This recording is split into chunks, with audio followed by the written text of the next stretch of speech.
So how long a screw do you really need? So I have all different sizes, and in this case, do I go with the 1 5/8? I don't know, that looks like a long ways to go into that board because this is hardwood. Hardwood, so that's the difference. You got to remember what you're doing. So for me, I probably could pre-drill that if I need to use that long of a screw. In this case, oops, we'll get that later. So I have it, I countersunk it some, so there's about a 1/2 inch of screw that's going to be in that wood. That's great. Okay, and by the way, here's the area that I just hand sanded where that breakout was.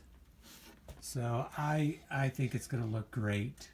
I don't think we're going to notice. We're doing an oil finish. It's not going to be like a high polished finish that's going to show reflection really good.